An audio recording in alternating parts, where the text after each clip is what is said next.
Ottawa, the Trudeau Liberals are facing warnings to proceed cautiously and in as transparent a manner as possible as they weigh a Chinese state-owned company's bid to take over aecon construction of Calgary. The warnings come in the face of strong affirmations by the Liberal government that Canada's pursuit of deeper trade relations with China is full steam ahead, despite suggestions that such enthusiasm could risk angering the Trump administration during the North American free trade renegotiations. CCCC International Holding Limited of China has made a $1.5 billion bid to buy Calgary-based aecon Group Inc., which has a storied 140-year history in landmark Canadian construction and engineering projects such as the CN Tower, Vancouver's SkyTrain and the Halifax Shipyard. CCCC International has some less auspicious recent history. The World Bank banned it from bidding on construction projects for 8 years until this past January because of a bid rigging scandal in the Philippines. The state-owned company has also been linked to the construction of artificial islands in the South China Sea, which has created high tension between China and several Asian countries. The government says it will review the offer to decide if there is a net benefit to Canada as required, but has not made clear whether a national security test will be imposed on the company. Prime Minister Justin Trudeau has said the deal will be reviewed very carefully under the Canada Investment Act. Rejecting the deal would anger China, which is anxious to start free trade talks with Canada, and maintains that an eventual deal would provide more certainty for its potential investors in Canada. David Mulroney, a former Canadian ambassador to China, urged the government to keep its guard up in the face of shifting circumstances with Beijing. "We can't make every decision with a view to making the Chinese happy. The more you do that, the more bad deals come your way from China," said Mulroney. "You have to show there are limits to our flexibility. We have real standards and we will live up to them.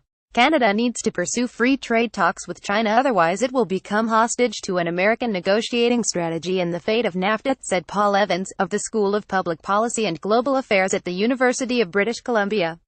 "But the government needs to exercise caution when it weighs all investment bids by China," he said. "There is still a high degree of wariness about FDI, foreign direct investment, and particularly from state-owned enterprises," said Evans. "It's going to be really important for the government to be both transparent and forthcoming on what are the calculations that lay beneath their decision on either national security or net benefit to Canada." The Chinese embassy in Ottawa argues the aecon acquisition is in Canada's interest, saying it is purely a commercial activity. In a statement to the Canadian press, the embassy said conducting a security review is a matter of internal affairs for Canada. But it said the deal would be in the economic interest of Canada. "We have learned that in recent years, a number of Canadian companies, acquired by Chinese companies, have not only ceased to lose and begun to turn out a profit, increased employment, but also entered a broader platform for development," the embassy said. "There are numerous such successful stories." The government faced criticism earlier this year when it allowed the takeover of Norsat by China-based Hytera Communications Co. Limited without a full national security review. Vancouver-based Norsat makes radio systems and transceivers used by the American military and other NATO partners. In 2012, the Harper government allowed Chinese state-owned CNOOC Limited $15.1 billion purchase of Calgary-based Nexen Inc., in what was then the largest oil and gas purchase by China. But then Prime Minister Stephen Harper said the takeovers would not be allowed to continue unless they were in exceptional circumstances. Wariness about deepening ties with China surfaced again this past week, following a similar warning this spring from the former interim Conservative leader Rona Ambrose. Ex-Industry Minister James Moore, also a member of the government's NAFTA advisory panel, said Ottawa risks angering President Donald Trump if it pursues free trade talks with China. Trump has a history of anti-China rhetoric.